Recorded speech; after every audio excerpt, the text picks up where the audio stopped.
Vilakku season లో శబరిమల వద్ద పనిచేస్తున్న అన్ని హోటళ్లు, రెస్టారెంట్లు, టీ స్టాళ్లు మరియు ఇలాంటి సంస్థల్లో కనీసం వారానికి ఒకసారి క్రమం తప్పకుండా తనిఖీలు నిర్వహించాలని ట్రావెన్కోర్ దేవస్వం బోర్డు విజిలెన్స్ విభాగాన్ని కేరళ హైకోర్టు ఆదేశించింది. శబరిమల ఎరిమేలి యాత్రికులకు అందించే ఆహారం, పానీయాలు శుభ్రంగా, హానికరమైన పదార్థాలు లేకుండా సురక్షితమైన నీటితో తయారు చేయాలని కోరుతూ అఖిల భారతీయ అయ్యప్ప సేవా సంఘం దాఖలు చేసిన పిటిషన్ ను విచారిస్తూ ఈ ఉత్తర్వులు వెలువడ్డాయి. ఉచితంగా ఇచ్చినప్పటికీ ఈ ఉత్తర్వులు వెలువడ్డాయి. ఎరుమేలిలోని కొన్ని ఆహార దుకాణాలు అపరిశుభ్రమైన మరియు అనారోగ్యకరమైన పరిస్థితుల్లో భోజనం తయారు చేస్తున్నాయని, పండగ సీజన్ లో నియమించబడిన అధికారులు వాటిని పట్టించుకోవడం లేదని వస్తున్న ఆరోపణలు జస్టిస్లు రాజా విజయరాఘవన్ మరియు కేవి జయకుమార్లతో కూడిన ధర్మాసనం తీవ్ర ఆందోళన వ్యక్తం చేసింది. లక్షలాది మంది భక్తులకు ఆహార భద్రతను నిర్ధారించడంలో ఇటువంటి లోపాలు కనిపించడం పట్ల కోర్టు దిగ్భ్రాంతికి మరియు నిరాశకు లోనవుతుందని పేర్కొంది.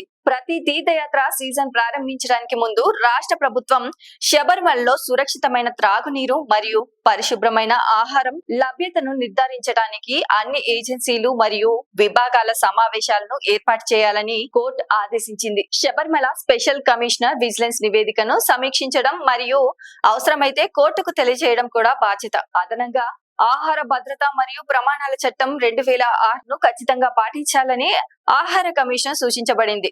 ఆహార భద్రతా నిబంధనలను ఉల్లంఘించిన వారిని బ్లాక్ లిస్ట్ చేయాలని టీడీబీని హైకోర్టు ఆదేశించింది. లైక్ చేయండి, షేర్ చేయండి, సబ్స్క్రైబ్ చేయండి. మరిన్ని వీడియోల కోసం బెల్ సింబల్ పై క్లిక్ చేయండి.